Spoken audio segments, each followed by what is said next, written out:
Welcome back to ആർക്കാനിക്സ്.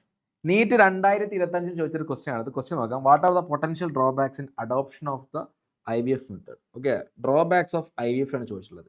High fatality risk to mother. അതായത് IVF ചെയ്ത് കഴിഞ്ഞാൽ മദറിന് അത് ഭയങ്കര ഫേറ്റലാണ്. അതൊരു ഡ്രോബാക്ക് ആണോ? ഒരിക്കലുമല്ല. ഒരിക്കലും നമ്മൾ IVF ചെയ്തുകൊണ്ട് മദർ എന്താവുന്നില്ല, ഭയങ്കര റിസ്ക് ആവുന്നില്ല. ഓക്കെ അല്ലേ? അപ്പം ഇതൊരു തെറ്റായ സ്റ്റേറ്റ്മെന്റ് ആണ്. അതെന്തല്ല ഒരു ഡ്രോബാക്ക് അല്ല. ഓക്കെ അല്ലേ? അപ്പോൾ ഓപ്ഷൻ എ ഒരിക്കലും വരാൻ പാടില്ല. ഓപ്ഷൻ എ എന്തല്ല, കറക്റ്റ് അല്ല. അപ്പോൾ എ എന്ത് വരില്ല, ആൻസർ അല്ല. ബി എന്ത് വരില്ല, ആൻസർ അല്ല. കാരണം ഇതിലൊക്കെ എ ഉണ്ട്. ഓക്കെ, 4 എന്നല്ല, ആൻസർ അല്ല. അപ്പോൾ ഒന്ന് ആൻസർ ചെയ്യുമ്പോൾ തന്നെ നമുക്ക് എന്ത് കിട്ടും, കറക്റ്റ് ഓപ്ഷൻ കിട്ടും. ബാക്കി സ്റ്റേറ്റ്മെന്റ് നോക്കാം. Expensive instruments and reagent. IVF-ന് ഉപയോഗിക്കുന്ന എല്ലാ ഇൻസ്ട്രുമെന്റും എന്താണ്, ഭയങ്കര എക്സ്പെൻസീവ് ആണ്. ഓക്കെ, ഭയങ്കര മൈക്രോ ലെവലിൽ ചെയ്യേണ്ട കാര്യങ്ങളാണ് മൊത്തം. അപ്പോൾ ഭയങ്കര എക്സ്പെൻസീവ് ഇൻസ്ട്രുമെന്റ്സ് ആണ് യൂസ് ചെയ്യുന്നത്. അപ്പോൾ ഈ സ്റ്റേറ്റ്മെന്റ് എന്താണ്, ശരിയായിട്ടുള്ള സ്റ്റേറ്റ്മെന്റ് ആണ്. Husband or wife necessary for being donors. Okay, ഹസ്ബൻഡും വൈഫും നെസസറി ആണെന്നാണ് പറയുന്നത്. ഒരിക്കലല്ല.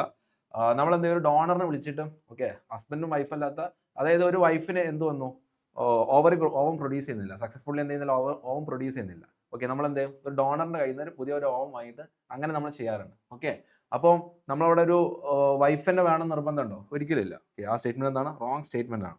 ഓക്കെ അല്ലേ? Less adoption of orphans. Okay, ഈ സ്റ്റേറ്റ്മെന്റ് എന്താണ്, കറക്റ്റ് സ്റ്റേറ്റ്മെന്റ് ആണ്. Not available in India. നമ്മൾ വെറുതെ ഒന്ന് ടൗണിൽ ഇറങ്ങി നോക്കുക, എല്ലാവരുടെയും എന്തുണ്ടാവും, IVF സെന്റേഴ്സ് ഉണ്ടാവും. അപ്പോൾ ഈ സ്റ്റേറ്റ്മെന്റ് എന്താണ്, റോങ് സ്റ്റേറ്റ്മെന്റ് ആണ്. ഓക്കെ അല്ലേ? Possibility that the early embryo does not survive. നമ്മൾ ഈ പ്രോസസ്സ് മൊത്തം നടക്കുന്നത് ബോഡിന്റെ പുറത്താണ്.